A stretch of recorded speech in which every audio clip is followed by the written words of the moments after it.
अस्सलामु अलैकुम वरहमतुल्लाहि वबरकातुहू। आज का हमारा मौजू आँख है। जिस्म का सबसे नाजुक तरीन हिस्सा आँख, जो देखती भी है, परखती भी है, अंदाजे भी लगाती है, इम्तहान भी देती है, इम्तहान भी लेती है। आँख के इशारों से फांसी से लोग नीचे उतर आते हैं और आँख के इशारों से तलवार सर को जुदा कर देती है जिस्म से। आँख, आपने इससे पहले देखा कि आँख ऐनक नहीं लगी थी लोगों को। जो जो ज़माना बदला, तरक्की बदली, शऊर एहसास की दुनिया बदली, नज़रें बहुत ज़्यादा कमज़ोर होती गईं और फिर नस्ल दर नस्ल ऐसा चलना शुरू हुआ। आँख का असर नस्लों पे होता है, नज़र का असर नस्लों पे होता है और नस्लें बहुत ज़्यादा कमज़ोर होती हैं, उनकी नज़रें। 3 साल 5 साल के बच्चे को मैं आमतौर पे ऐनकों में देखता हूँ, ग्लासेस लगे हुए होते हैं। आँख क्यों खराब हो? माँ के पेट में बच्चा 9 महीने तकरीबन 10 दिन, चंद दिन रहता है और वो असल माँ के पेट से ही सारी ग़िज़ाइयत, सारी ताकतें और सारी कुव्वतें पाता है। माँ के पेट से ही पाता है और सारा निज़ाम माँ के पेट से ही बनता है। और माँ का पेट अगर कमज़ोर है, यानी कमज़ोर से मुराद ये है कि माँ के पेट में ही वो ग़िज़ाइयत नहीं है जो बच्चे को मिलनी चाहिए, तो वो पैदाइशी कमज़ोर आता है। जो पैदाइशी कमज़ोर आएगा उसका तो साइंस की दुनिया कहती है दुनिया में कहीं इलाज ही नहीं है। पैदाइशी ही कमज़ोर आता है। माँ के पेट में ही सारी कायनात मिलती है उसको, रूहानियत भी, सेहत भी, फिटनेस भी, ताकत भी, हुस्न और जमाल भी, ये सारी माँ के पेट से मिलती है। अपनी नस्लों को अगर हम देसी, सादा और कुदरती ग़िज़ाएं देंगे जो कि वाक़ियतन सस्ती हैं, और जितनी मसनूई ग़िज़ाओं की तरफ बढ़ते चले जाएंगे वो वाक़ियतन महंगी भी हैं, हमारा बजट मुतासर होता है। तो अपनी नस्लों को देसी और सादा ग़िज़ाओं की तरफ माइल करें, फिर वो नस्लें वही बाप बनेंगे, वही माएँ बनेंगी और वही नस्लें फिर ज़िंदगी की तरक्कियाँ और खैरें और कामयाबियाँ पाएंगी।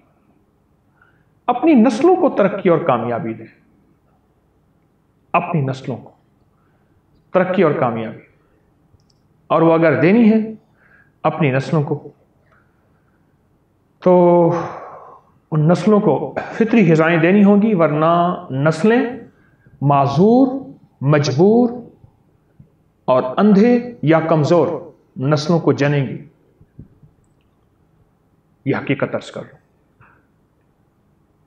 दुनिया के बड़े बड़े माहिरीन कहते हैं कि हमें एक नस्लें दें, हम उनको पालें और ग़िज़ाएं अपनी देंगे, हम माहौल अपना देंगे, फिर उनमें से जो अगली नस्लें हैं वो हमारी होंगी और वो दुनिया के शाहसवार होंगे और दुनिया के सबसे ज़्यादा ताकतवर, और जहां दीदा उनकी नज़र में सारा जहान पे उनकी नज़र होगी। और नज़र होगी तो जहान को देखेंगे। वो कहते हैं जहां दीदा होंगे, उनकी नज़रें वो होंगी जो मीलों देखेंगी, उनकी नज़रें वो होंगी जो ज़मीन के नीचे आसमान के ऊपर देखेंगी, उनकी नज़रें वो होंगी जो एक पल में हर चीज़ को परख लेंगी। अपनी नज़रों पे नज़र, अपनी नज़रों पे नज़र बहुत कम लोग रखते हैं। जिस दौर में सुरमा था, आंखों में सुरमा डाला जाता था, वो दौर था हिरोशिमा और नागासाकी, जापान के वो शहर जहां जंग अजीम दोम में 1941 से 45 एटम बम, और एटम बम इसने हर चीज को पिघला के रख दिया।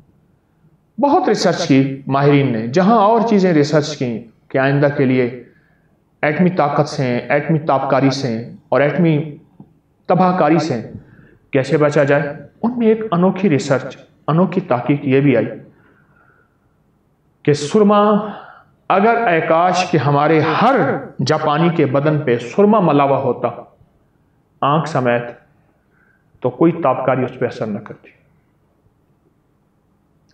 अब से पहले साइंस ने एक बात कही कि जिस सुरमे में लेड होता है, सीसा होता है, आंख को नुकसान पहुंचाता है। फिर कुछ ही अरसे के बाद साइंस कहती है नहीं, इसमें एंटी लेड भी है, ऐसे मवाद भी हैं जो कुछ शीशे को खुद खत्म कर देते हैं और आंख की सेहत का जरिया होता है। आप खुद सोचें, मेरे कमली वाले अल्लाह के हबीब सल्लल्लाहु ताला अलैहि वसल्लम ने, सल्लल्लाहु ताला अलैहि वसल्लम, मेरा पेन कहाँ रखा तुमने, सल्लल्लाहु ताला अलैहि वसल्लम ने, कमली वाले ने, ठीक है, जो है आंख की हिफाजत के लिए सुरमा दिया है मेरे कमली वाले ने, कि सुरमा जो है जिंदगी है और सुरमा सेहत है, सुरमा सेहत है। और हुजूर का सारी जिंदगी का सुरमे का इस्तेमाल हैरत अंगेज, सहाबा का, आले रसूल का, औलिया सुलहा का, बड़ी बड़ी हस्तियों का सुरमे का इस्तेमाल। पहले दौर में आंखों में सुरमा माएँ डलवाती थी और कहती थी ये सुरमा इसलिए कि इस सुरमे से नजरें भी तेज होती हैं, आंख भी मोटी होती है और खूबसूरत होती है। हमारी जिंदगी में अगर हम अपनी आंखों को बचाना चाहते हैं तो सुरमे का इस्तेमाल अपनी जिंदगी में शामिल कर लें। एक मैं आपको अनोखा राज बताता हूं, आपने यकीनन महसूस किया होगा। सुरमा आंखों में डालें, नाक के बलगम में, मुंह के बलगम में या थूक में सुरमा निकलता है। डालते तो यहां है, निकलता यहां से कैसे है? सुरमा डालना ही भूल गए तो ये तरतीब तो मेरे ख्याल में आपको डालेंगे तो समझ आ जाएगी। आंखों में सुरमा डालें और आंखों में सुरमा जरूर डालें। मैं एक सुरमा बताता हूं, मेरी आदत है, जिस भी दवाखाने की, कंपनी की कोई चीज अच्छी हो, मैं ये नहीं देखता कि मेरी चीजें बिक रही हैं। हमदर्द दवाखाने का एक सुरमा है बिंगर, उसका नाम है बिंगर, चश्मे बिंगर, वो ले लीजिए, उसे आंखों में डालें। कमाल चीज है। उसके अंदर सलाई है, वो नोक वाली है, वो सलाई इस्तेमाल ना करें, आम सलाई सादा इस्तेमाल करें। बहुत कमाल चीज है। 100-125 रुपए का मेरे ख्याल में सुरमा आता है और 2-3 साल काफी है। अगर सारा घर भी लगाए तो साल काफी है। पर आंखें, मौजूदा दौर में एटमी धमाके हो रहे हैं, गाड़ियों का धुआं है, उसमें तापकारी है, आलूदगी है, फिर एसी से निकलने वाली ये गर्म हवाएं सिर्फ गर्म हवाएं नहीं होती, इसमें बहुत ज्यादा आलूदगी और कम होते बाग और कटते दरख्त और पार्कों पे बनते घर, ये सारी चीजें हमारी आलूदगी को बढ़ा रही हैं। उसका इलाज सुरमा है। अपनी आंखों को आलूदगी से बचाना है। और मेरे कमली वाले की अदा भी है, सोते वक्त सुरमा।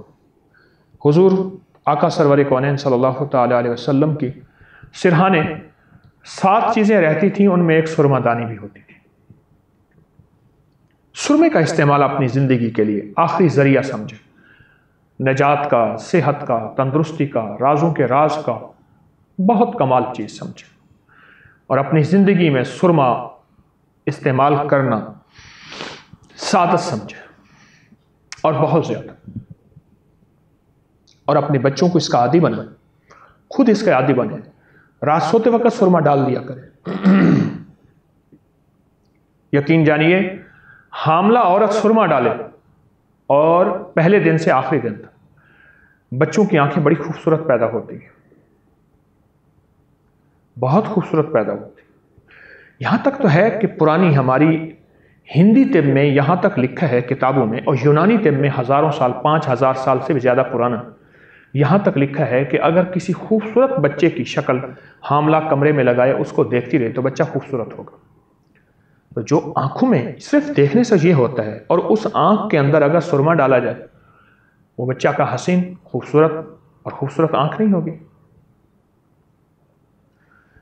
अगर आंख बचानी है, और मौजूदा दौर में आंख बहुत ज्यादा मुतासिर हो चुकी है, नजर कमजोर और आंखों के अमराज। पहले कभी कभार किसी बड़े शहर में कोई आंखों का डॉक्टर होता था, अब तो आंखों के अस्पताल बन गए कई के मंजिला, और हर जगह आंखों के डॉक्टर हैं। और कोई भी आंखों का डॉक्टर जो है शाम को खाली नहीं उठता, इतने उसके पास मरीज होते हैं, इतने मरीज होते हैं और इतने आंखों को चेक कराने वाले होते हैं, दिखाने वाले होते हैं। तो कसूर तो डॉक्टरों का नहीं है कि डॉक्टरों ने लाइन लगा दी है। हमदर्द डॉक्टर भी हैं बहुत ज़्यादा, नेक डॉक्टर भी हैं, मैंने देखे हैं बहुत ज़्यादा है अल्लाह वाले। कसूर तो हमारा है कि हम डॉक्टरों को मजबूर कर रहे हैं अपनी बेहतियाती और बेतवज्जी की वजह से। मैं कई लोगों को सुरमे का कहता हूँ। एक बाबा जी मुझे कहने लगे कि आकाश, अम्मा थी, सुरमा पहनाती थी, आंखों में डालती थी। 14-15 साल का था मैं, इस दुनिया से रुखसत हो गया और उसके बाद सुरमा मेरी नज़रों में क्या ख़त्म ही हो गया। और मैंने जब सुरमा डाला तो उसके आंसू गिर गए। कह रहे अम्मा याद आई है, अम्मा आंखों में सुरमा डलवाती थी और बचपन में खुद डालती थी, आज याद ही नहीं रहा। मैं सुरमे पे बार बार जोर दे रहा हूं। इसमें एक चीज़ अर्ज करूंगा, अगर सुरमे पे एक तस्बीह दरूद पाक की पढ़ लें रोज़ाना, एक तस्बीह दरूद पाक की रोज़ाना पढ़ लें तो वो सुरमा फिर नूर बन जाएगा। एक और दूसरा, एक तस्बीह या नूरो या बसीरो, या नूरो या बसीरो, ये भी एक तस्बीह वाला कर 3 बार दरूद पाक के साथ। एक तस्बीह रोज़ाना उस पर फूंक मार दें, सुरमादानी पे फूंक मार दें, खोल के फूंक ना मारे, ऊपर से मारें और ऐसे करके आंखों को ऐसे जो है कर दें, आंखों के ऊपर भी मल दें, या नूरो या बसीरो। यकीन जानिए सेहत और तंदुरुस्ती का अनोखा राज है उस सुरमे के ऊपर। एक दरूद पाक की तस्बीह और एक तस्बीह या नूरो या बसीरो की। आज एक बात का एहसास हुआ और इसका बहुत ज्यादा एहसास हुआ कि हमें वो भूली हुई चीज, वो भूला हुआ सबक जिसका नाम सुरमा था, वो वापस आ रहा है। मेरे पास एक आंखों के डॉक्टर आते हैं, बहुत पुराने, बहुत बेशुमार लोग आते हैं। मुझसे कहने लगे कि मैंने कहा कि सुरमे के बारे में आपकी क्या राय है। कह रहे सारी उम्र यही सबक पढ़ा और हमारे पास अपना इल्म तो है नहीं, बाहर वाले हमें इल्म देते हैं, हम वही आगे पढ़ा देते हैं। सारी उम्र यही सबक पढ़ाया कि सुरमा जो है ना डालो, ना डालो आंखों में। कहने लगे जब अगली तहकीक आई कि नहीं मुफीद है, तो कहा कि जब सुरमा मैंने मरीजों को बताना शुरू किया तो मेरे मरीज सेहतयाब हुए और बेहतरीन हुए। और खुद ही कहने लगे, इससे पहले कहते थे कि देसी घी ना खाएं, आयल खाएं, मक्खन ना खाएं, कोलेस्ट्रॉल है, फलां है, चर्बी है। अब ऊपर से आ गई है तहकीक, वो कहते नहीं इससे नहीं होता। और कहने लगे कि कितने लोग अपनी हसरतें लेके कब्रों में चले गए बेचारे, मक्खन से और घी से और इन चीज़ों से। तो सुरमा हमारी ज़िंदगी है, हम सुरमे को इस्तेमाल करें और सुरमे को अपनी ज़िंदगी का साथी बनाएं। बहुत कमाल चीज़ है। एक और चीज़ बताता हूँ, आँखों के लिए, नज़र के लिए, नज़र की तेज़ी के लिए, हत्ता कि ऐनक लग गई उसके लिए, और नज़र कमज़ोर हो, रात को नज़र ना आता हो या दिन को नज़र ना आता हो, या सूरज की रोशनी आँखों को मुतासर करती हो, एक ड्रॉपर घर में बना लीजिए और बिल्कुल सस्ता, यानी 100 ड्रॉपर अगर बनाएंगे तो 100 रुपये लगेगा। कमाल है, पर चीज़ कमाल है। मैं एक मुखलिस ने बताया और फिर उसको बहुत ज़्यादा आजमाया, बहुत ज़्यादा आजमाया और फ़ायदा हुआ। तो मैं भी चाहता हूं कि आपको वो टोटका बता दूं। देसी प्याज में, देसी प्याज छोटा होता है, देसी प्याज, उसका पानी निकाल, जितना पानी हो उतना खालिद शहद डाल दें, बस दवा तैयार है। इतना शहद डालें कि पानी ड्रॉपर रहे। हमेशा 2 हिस्से शहद, 2 हिस्से पानी होता है, 1 हिस्से शहद होता है। अब इसे खूब मिक्स करके ड्रॉपर में भर के फ्रिज में रखें, बाहर रखें, खराब नहीं होता। ये 1 कतरा सुबह शाम डाल दें और रात को सोते वक्त सुरमा डाल के सो जाए। 1 कतरा इधर, 1 कतरा इधर। जितना आंखों में खोट होगा उतना ये लगेगा, जलन होगी, और वो जलन वक्ती होगी। जितना खोट खत्म होता जाएगा, आपका खुद दिल मानता जाएगा, आपकी आंख खुद बोलती और बताती जाएगी कि जलन खत्म हो जाएगी। जितना खोट खत्म हो जाएगा, जितना खोट खत्म होगा उतनी जलन खत्म होगी। ये बहुत कमाल ड्रॉपर है, ये आप जरूर बनाएं। देसी प्याज हर वक्त मयस्सर, शहद हर जगह मयस्सर, उसका पानी निकाल लें। आप दुनिया के किसी कोने में ऐसी जगह हैं जहां आपको देसी प्याज नहीं मिलता। जो प्याज मिलता है, मुझे एक प्याज नहीं भूलता, वो प्याज मैंने इस्तेमाल किया था बाकू में, अजरबैजान में।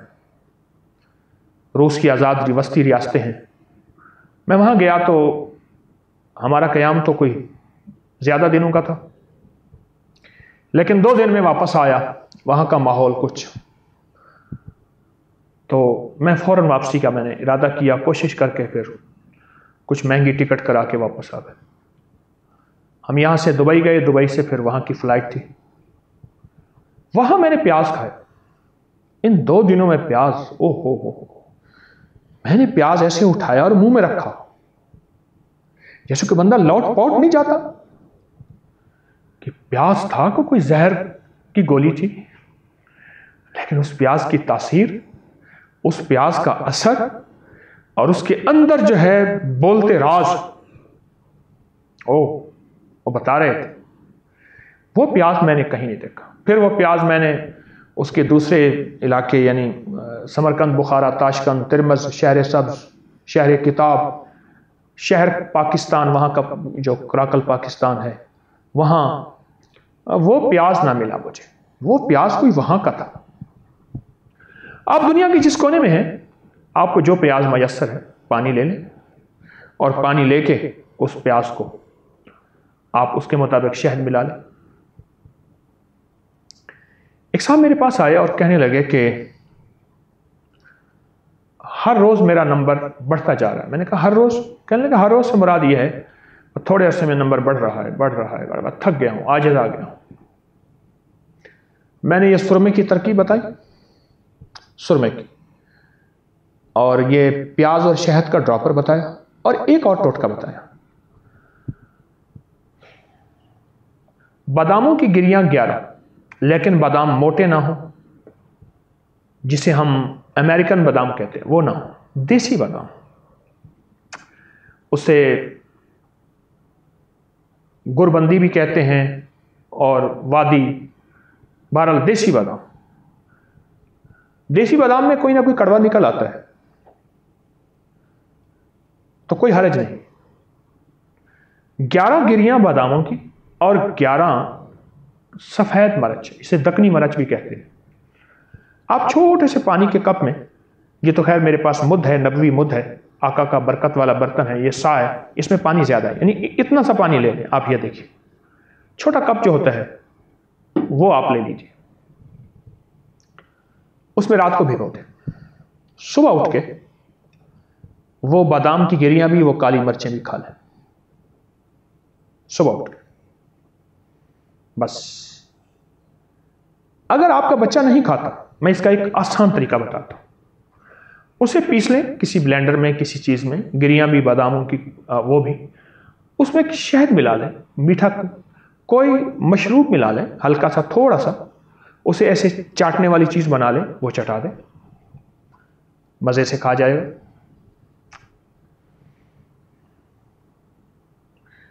मैंने ये 3 चीजें बताई उन्हें और उनसे खास तौर पे ताकीद की कि दरूद पाक सुरमे पे पढ़ना है और या नूरो या बसीरो ये भी पढ़ना है।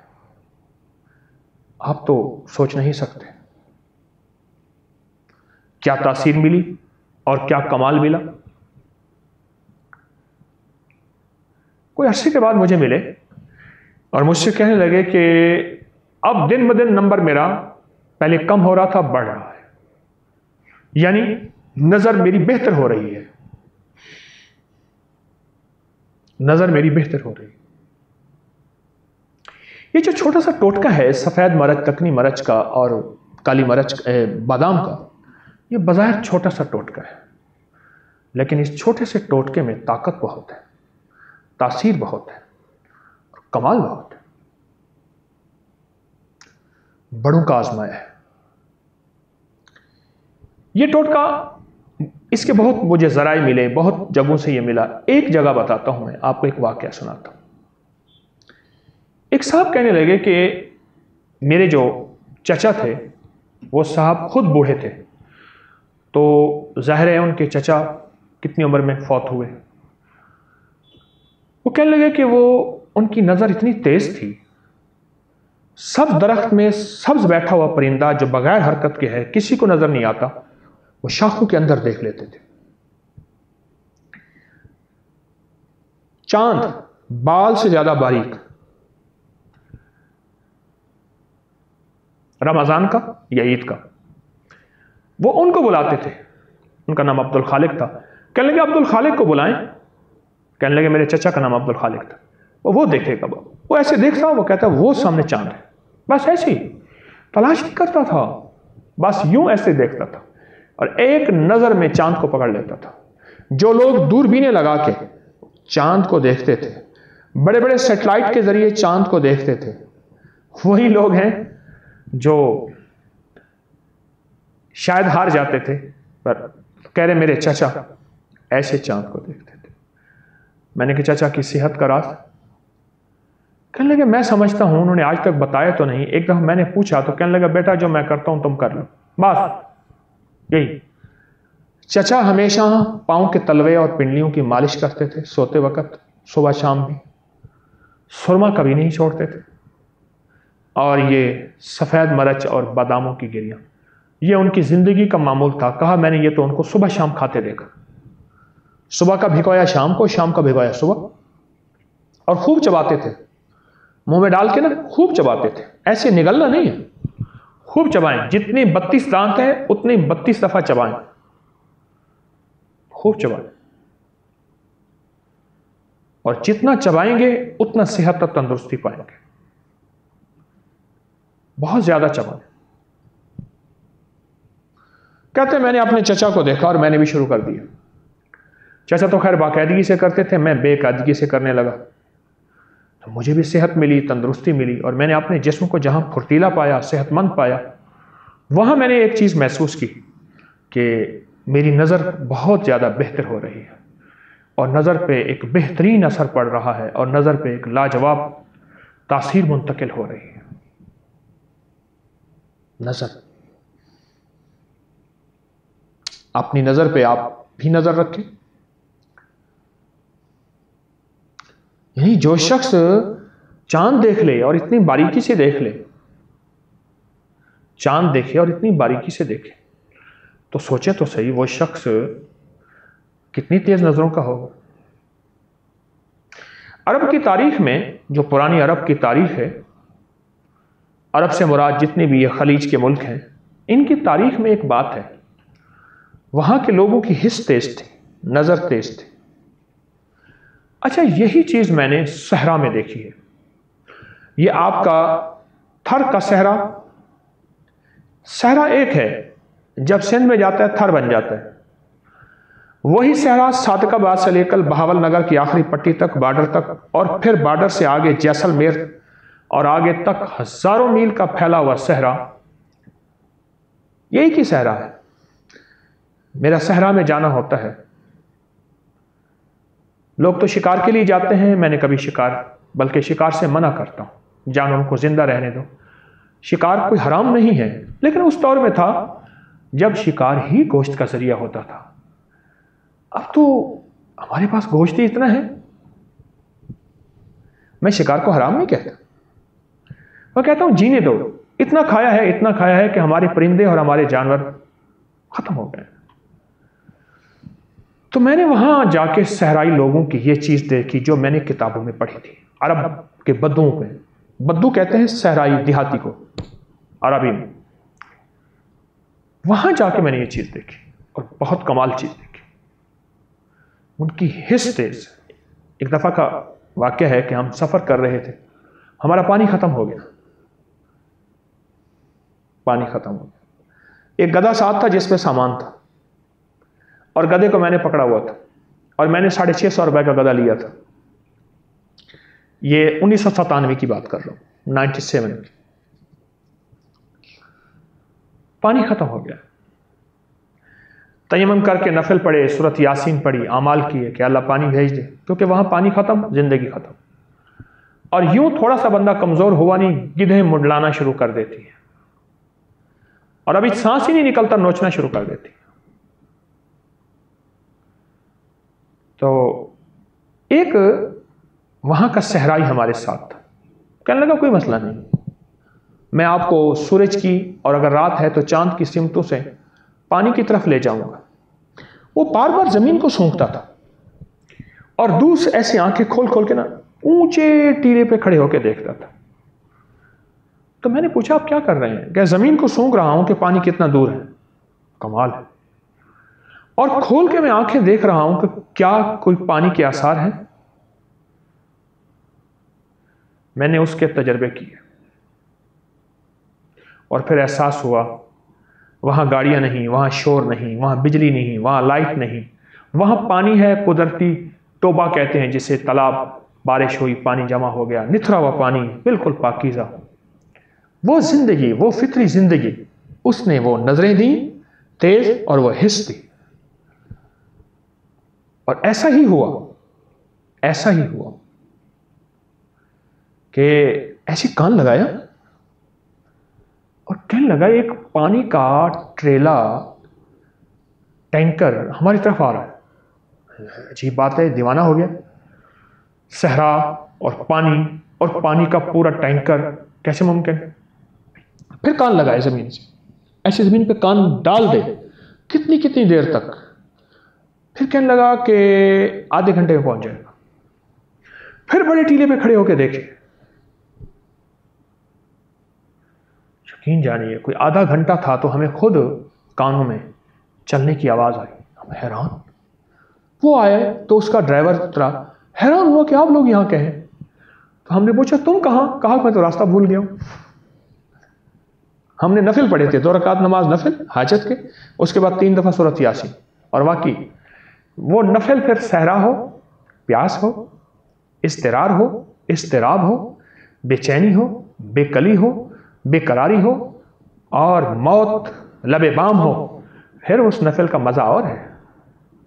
क्यों? अम्मन युजीबुल मुस्तर्र इज़ा दुआ, कौन है जो बेचैन दिलों की दुआओं को सुनने वाला है। हम तो दुआएं पढ़ते हैं, मांगते कहां हैं? हमारी दुआओं में वो विजदान कहां है?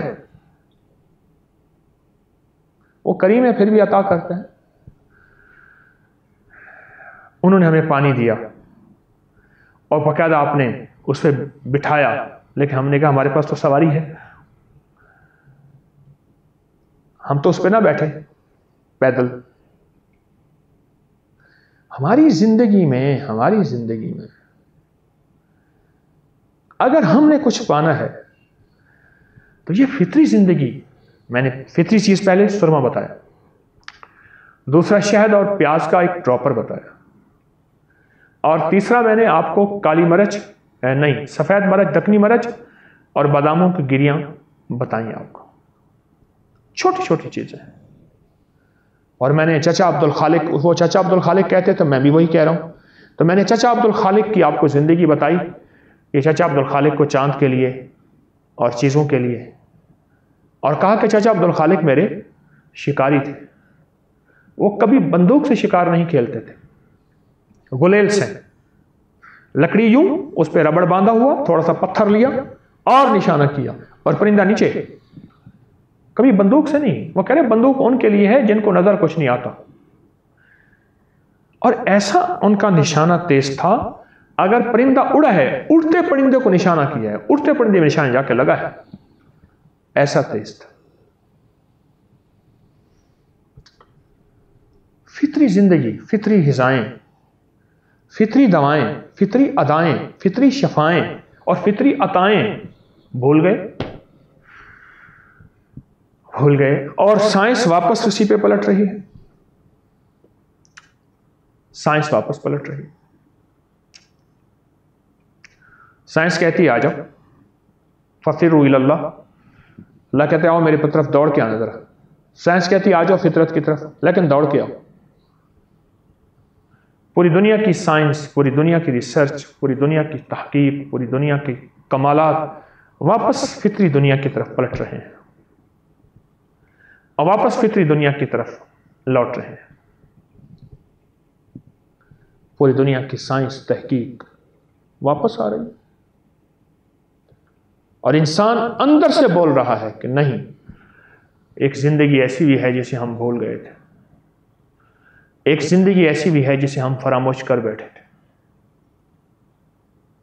ये असल में साइंस का लौट आना, ये उस जिंदगी का एक खुला एतराफ है जिस जिंदगी को भूल भी गए थे और मजाक भी किया था उस जिंदगी का, और उस जिंदगी को पत्थर के दौर की बातें भी कही थी, और उस जिंदगी को हमने अपनी मॉडर्न जिंदगी में तरक्की में रुकावट समझी थी, पर हमारी गलतफहमी थी, हमारी गलतफहमी थी। मैंने नजरे बद पे 6-7 दर्स दिए हैं, 50 से ज्यादा किताबें ऐसी हैं जो मैंने बेड आई पे, 50 से ज्यादा किताबें वो मैंने दर्स के दौरान उनके हवाले दिए हैं।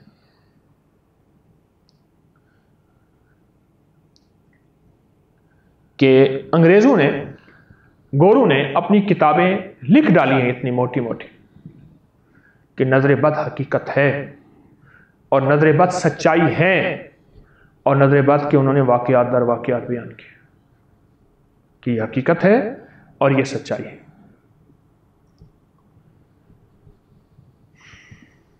इसी तरह हमारी जिंदगी की फितरी चीजें हकीकत भी हैं, सच्चाइयां भी हैं। एक चौथी चीज और बताऊंगा जो हमारी नजरों के लिए मुफीद भी है और हमारी नजरों का साथी भी है। चौथी चीज और बताऊंगा, हमारी नजरों के लिए मुफीद भी है और हमारी नजरों का साथी भी है। एक कमाल चीज बताऊंगा, वो है किन्नू, माल्टे, ऑरेंज, नारंगी, ये सारी एक ही किस्म है। इसके छिलके का स्प्रे आंख में करना, अक्सर शरारत के तौर पे किसी की आंख में स्प्रे कर देते हैं, ऐसे करते हैं, उसमें से फंवारा निकलता है, आंख में चुभन सी महसूस होती है। वो चुभन नहीं होती, वो खोट का निकलना होता है, वो बीमारी का निकलना होता है, वो तकलीफ का निकलना होता है, और वह सेहत की दलील है। ये जो चुभन है आंख की, ये हमारी सेहत की दलील है। मैंने एक साहब को बताया, मुस्कुराने लगे, कहने लगे तो बचपन में हम शरारतें करते थे। मैंने कहा चलो आप उस शरारत को सेहत बना लो। बचपन में पहले शरारतें करते थे, अब शरारत को सेहत बना लो, कोई मसला नहीं, आपकी जिंदगी सेहतमंद हो जाएगी। एक शॉप थे, वो किन्नू फ्रूट वगैरह की, फलों की ठेला रेडी लगाते हैं। उनका मसला था, तो मैंने कहा एक किन्नू रोज खा लिया करें, या जो किन्नू के छिलके होते हैं ना भी खाया करें, वक्तन फवक्तन ऐसे करके स्प्रे कर दिया करें दिन में 4-5-6 दफा बस। इतने मोटे मोटे शीशों की ऐनक लगी हुई थी। अच्छा, अच्छी बात बताओ, ये मैंने कहीं पढ़ा नहीं, कहीं सुना नहीं, ये मेरा विजदान था। बाद में इसकी रिसर्च निकल आई सारी के सारी। हमारे यूनिवर्सिटी के वीसी थे, उन्होंने किन्नू के छिलके पे स्कॉटलैंड पे जो है रिसर्च की। मैंने उनसे एक दफा पूछा, मैं सर आपने किन्नू के छिलके पे पीएचडी की है, डॉक्टरेट, तो इसके अंदर जो स्प्रे होता है, कह रहे वो तो स्किन के लिए लाजवाब है, आंखों के लिए। कह रहे लोग तो आंखों में डालते जलन होती है। तो वो कहा जलन तो उसका फितरी अमल है, लेकिन जलन बीमारी तो नहीं, सेहत है। और भी कई जगहों से इसके हवाले मिले, लेकिन इससे पहले मैंने कहीं पढ़ा नहीं, बस अल्लाह ने दिल में डाल दिया। अल्लाह अपने इल्म में से इल्म अता फरमा और अपने हिल्म में से हिल्म अता फरमा। अल्लाह की तरफ से इल्म है, अल्लाह दे देता है बंदों को। वो कहते हैं इतने मोटे मोटे शीशों की ऐनक लगी थी उन साहब को, और वो कहने लगे कि बस उसके बाद ऐसी सेहत और ऐसी तंदुरुस्ती और ऐसी शिफा और ऐसी राहत मिली कि वो खुद हैरान थे। वो खुद हैरान थे कि कमाल है। बस उनको मैंने यही बताया और कुछ भी नहीं किया उन्होंने। जब तक किन्नू का सीजन मौसम था वो आंखों में डालते गए। एक दफा मुझसे कहने लगे मुझे आंखों से खुद नजर आना कम हुआ। मैं तो परेशान हो गया। मेरी पहली जो वो थी ऐनक थी, अब तो बढ़ानी पड़ेगी। कहने लगे मैंने छोड़ दिया। चंद दिन के बाद अब वो नजर आना बंद हुआ। मैंने जाके आंखों का टेस्ट कराया तो उन्होंने कहा जी कि आपकी नंबर जो है वो कम हो गया है, आपने कोई दवा इस्तेमाल की है, अब लिहाजा आपका अगर चश्मा 10 नंबर का है तो अब 8 नंबर का लगेगा। कहा मेरी खुशी की इंतहा ना रही। मैं तो बदगुमान, मुझे शक पड़ गया था कि मैं तो पहली आंखों से भी गया।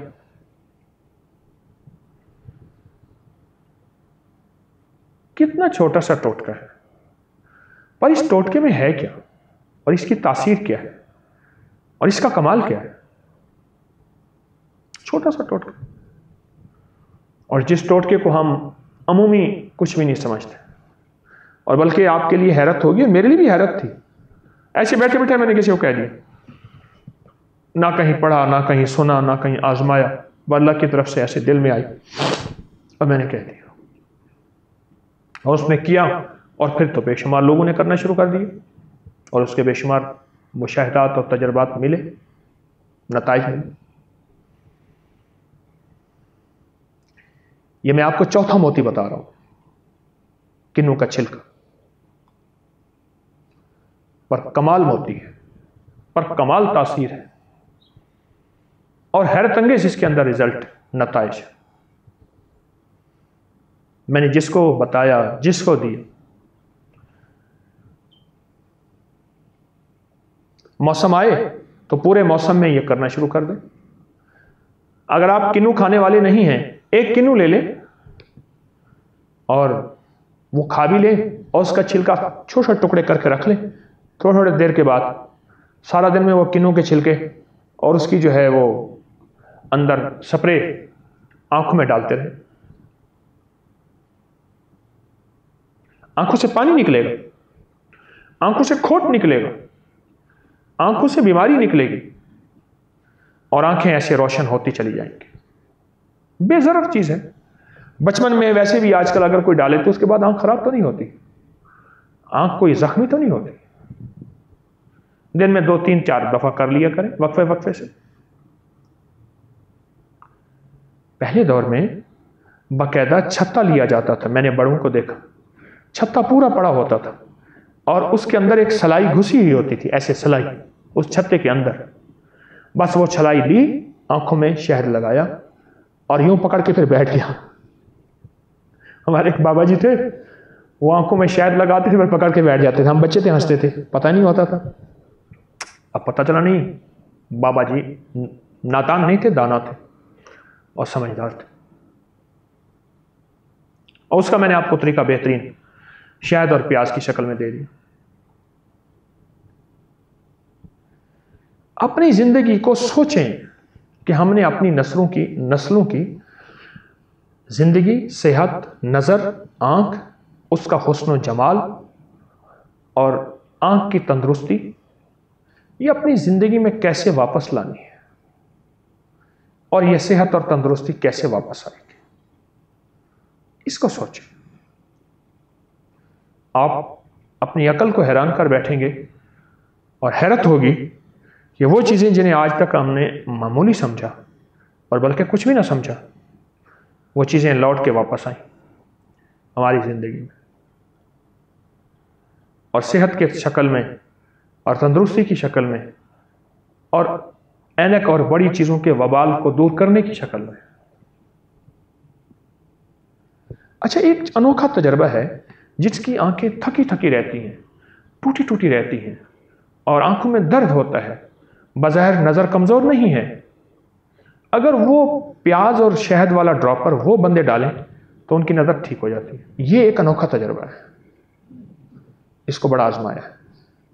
रात को डाल के सो जाए, सुबह आपकी नजरें ऐसी कमाल, पुरकशिश भी, सेहतमंद भी, तंदुरुस्त भी और हल्की फुल्की भी, बहुत हल्की फुल्की। जिनकी आंखों में एलर्जी है, सुर्ख रहती है, वो ये ड्रॉपर डालें शहद और प्याज का।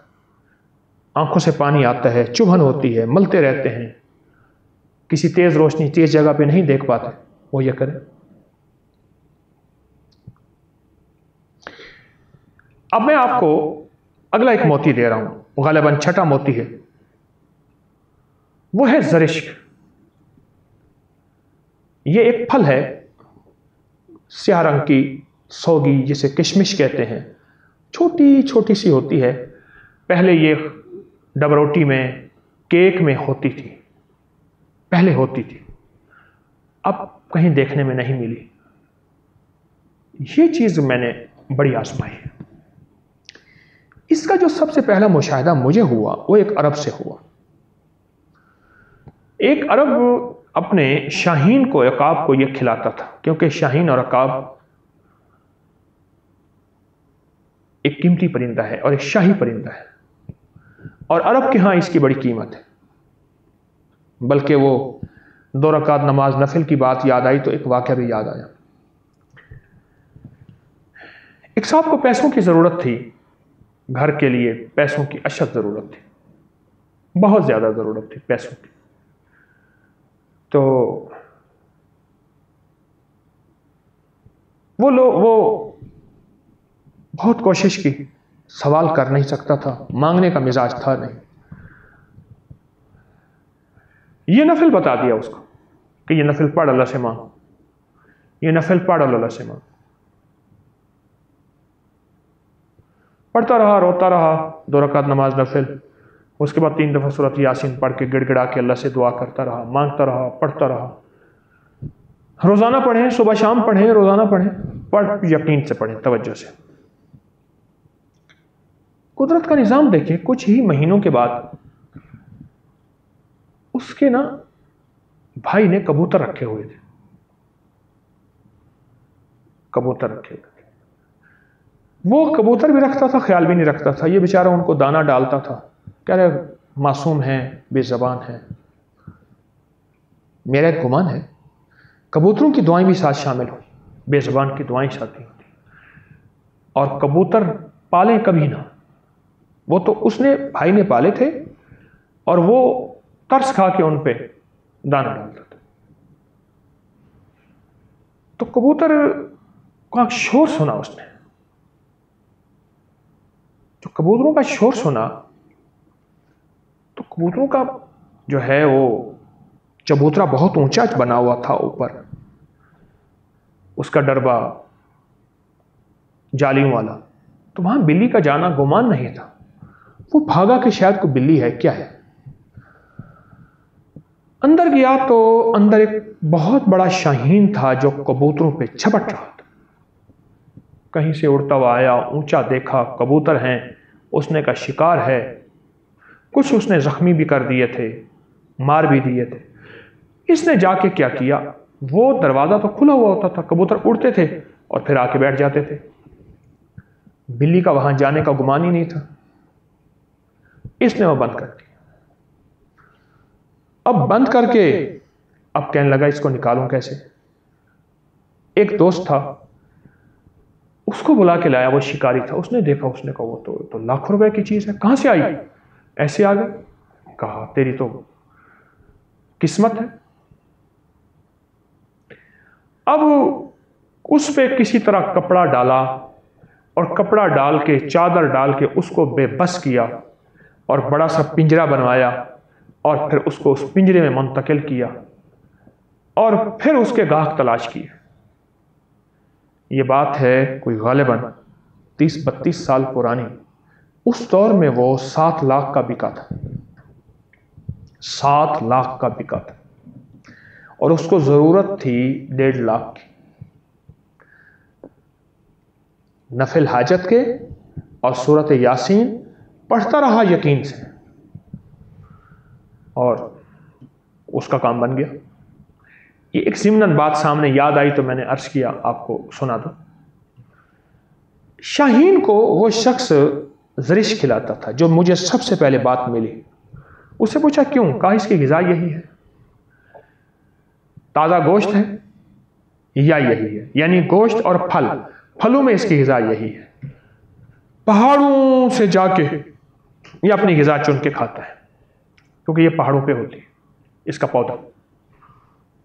ज़रिश शीरी कहते हैं, सिहा रंग के दाने किशमिश की तरह, अंगूर की तरह, छोटे छोटे मोतियों की तरह अंगूर होते हैं, और ये हर जगह मिल जाती है। ज़रिश कमाल चीज़, अजीब चीज़।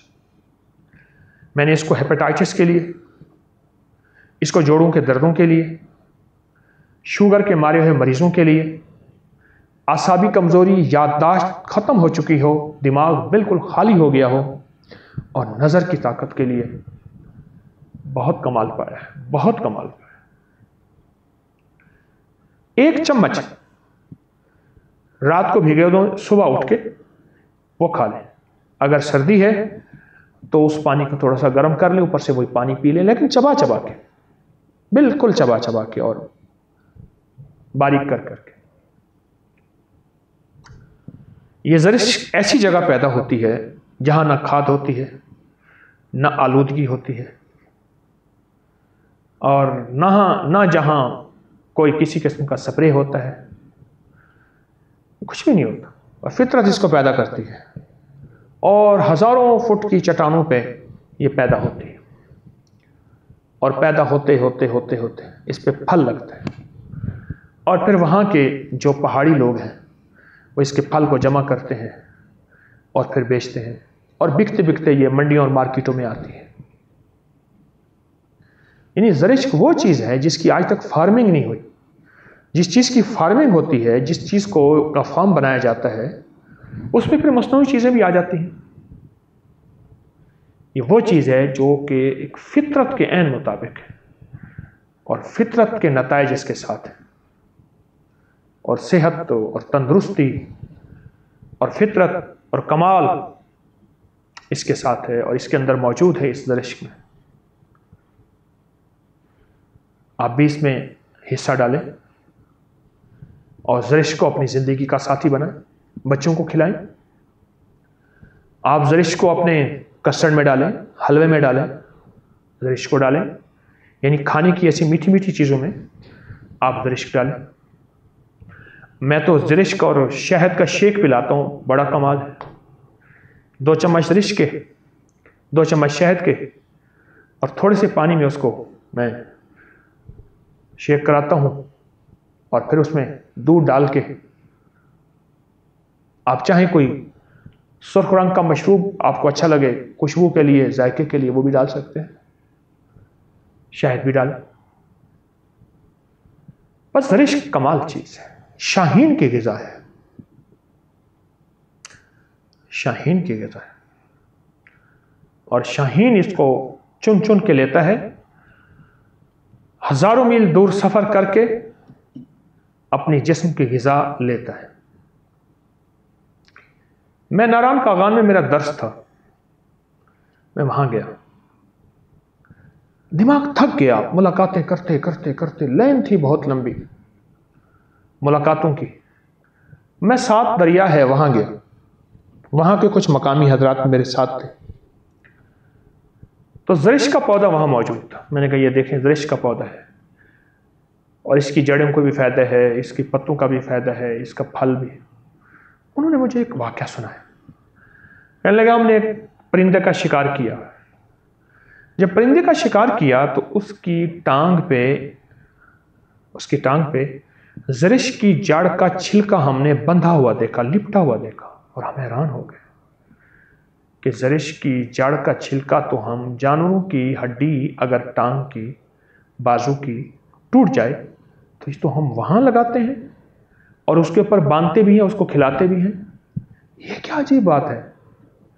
फितरत ने उसको शऊर दिया परिंदे को कि तेरी सेहत यहां है, अपनी जड़ों से खोद इसकी जड़ को, अपनी चोंच से, पंजों से खोद, फिर इसकी जड़ उतार के फिर अपनी जो तेरी जख्मी टांग है उसमें मल।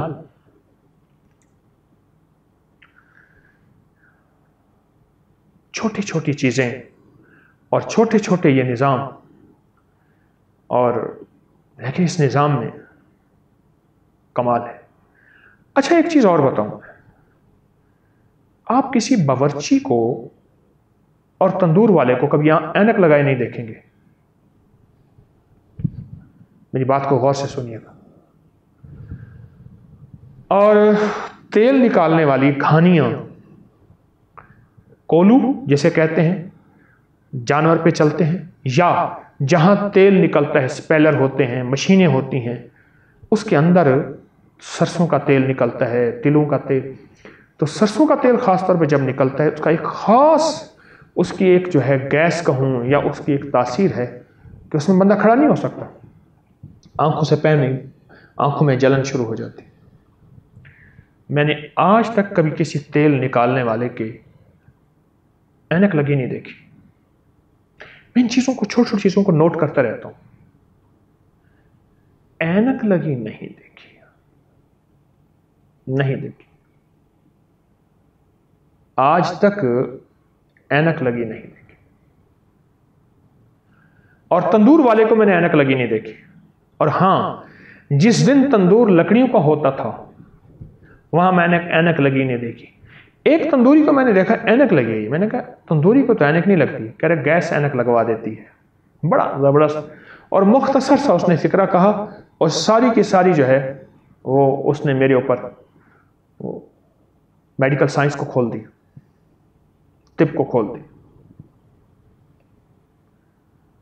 और खवातीन बैठती थीं, सूखी लकड़ियां, सीनी लकड़ियां और गीली, और फिर फूंके मारती थीं, और फूंकों से धुआं उड़ता था, और आंखों में पसीना है, दुपट्टे से पसीना साफ कर रही हैं, ऐनकें लगी नहीं होती थी। आंखों से पानी, पसीना, ऐनक नहीं लगी होती थी।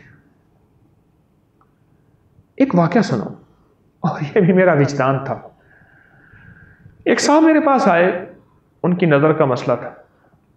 मैंने कहा आपके साथ कोई ऐसी जगह है जहां तेल निकालते हो, कोलू हो, मशीनें हो, स्पेलर वगैरह, जहां तेल निकालते हो? सोच के कहने लगे ढूंढ लूंगा। मैंने कहा रोजाना वहां चंद घंटे जाके बैठे और बस तस्बीह, जिक्र, दरूद पाक, आमाल करते रहे, और बैठे ऐसी जगह जहां जो है आपकी आंखों में जाके वो चीज चुभे। पानी को रोकना नहीं, निकलने देना, और रोक भी नहीं सकते वैसे, बस आप वहां बैठे जाके। 40 दिन बैठे, और 40 दिन के बाद फिर आके मुझे मिले। 40 दिन के बाद फिर आके मुझे मिले। वो जाके वहां बैठे। मैंने कहा बाकायदगी से बैठिएगा, और गैर जिम्मेदाराना निज़ाम नहीं। वो बैठे जाके, मुझे कहने लगी जब पहले दिन बैठा तो मेरे तो सांस रुकने लगा। फिर मैंने कुछ वक्फा कर लिया, दूर बैठा, आंखों से पानी बहा जा रहा था, बहा जा रहा था। मेरा तो अंदर आया कि मेरी तो आंखों का पानी खत्म हो जाएगा, मैं तो अंधा हो जाऊंगा। फिर कहने लगे कि मैं और करीब होता गया, होता गया, होता गया। हफ्ते 10 दिन के बाद, और मेरी आंखों का पानी भी कम होता गया। एक चीज जो मैंने देखी थी, वो जो वहां मजदूर मौजूद थे, उनकी आंखों में पानी नहीं था। तो मैंने उनसे पूछा, उन्होंने कहा तुम्हें किसने बताया? उन्होंने कहा ऐसे हैं एक साहब, उन्होंने बताया। कहा जिसने बताया ठीक बताया है, जो यहां आके बैठेगा उसकी ऐनकें उतर जाएंगी, जो यहां आके बैठेगा तो उसको पानी आंखों में नहीं होगा और उसकी नजर तेज होगी। और अगली बात बताई, कहा किसी को दायमी नज़ला हो, नाक की हड्डी बढ़ी हुई हो और आखिरी दर्जे की एलर्जी हो, उसको यहां ले आओ, बिठाओ। 2-4 दिन वैसे पहले छींकें आएंगी, खुद ब खुद ठीक होता जाएगा। क्योंकि इस तेल की अपनी एक तासीर है, और उसके अंदर की निकलने वाली भाप, वो खुद एक सेहत है, और वो खुद एक तंदुरुस्ती है, और वो खुद एक शिफा है।